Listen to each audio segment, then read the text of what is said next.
আমি ইতিমধ্যে পঞ্চতত্বৰ মহা অভিষেক দৰ্শন কৰি বাহিৰলৈ ওলাই আহিছোঁ আৰু এতিয়াও দেখা গৈছে যে ভক্তগণৰ ভিৰ সম্পূৰ্ণৰূপে আছে আৰু মিনিমাম কমপক্ষেও 2 ঘণ্টা সময় লাগিব এই ভিৰ শেষ হ'বৰ কাৰণে। কিন্তু ভক্তসকলে খুব শান্তিপূৰ্ণভাৱে এই দৰ্শনৰ বাবে ঘণ্টা ঘণ্টা সময় তেওঁলোকে শাৰী পাতি শৃংখলাবদ্ধভাৱে এই অভিষেক দৰ্শন কৰিবৰ বাবে তেওঁলোকে খুব ধৈৰ্যৰে বাট চাই আছে। আৰু ইতিমধ্যে দেখা পাইছে বাহিৰতো এনেকৈ বিভিন্ন ঠাইত ডাঙৰ ডাঙৰ স্ক্ৰীণ লগাই দিয়া হৈছে য'ৰ পৰা ভক্তসকলে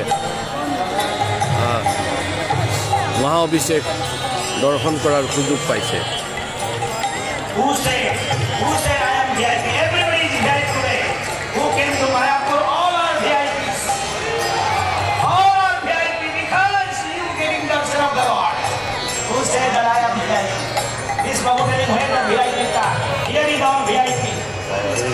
Here is all VIP when taking the Lord. Those in the cities, different world of the every corner of the world, they are not VIP.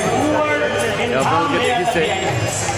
খুব ধৈৰ্যৰে খুব আগ্ৰহেৰে সকলোবিলাক ভক্তই যিসকলে হয়তো ভিতৰত যাবলৈ অপাৰগো হৈছে তেওঁলোকে খুব সুন্দৰভাৱে শৃংখলাবদ্ধে বহি ভগৱানৰ দৰ্শন স্ক্ৰীণত উপভোগ কৰি আছে।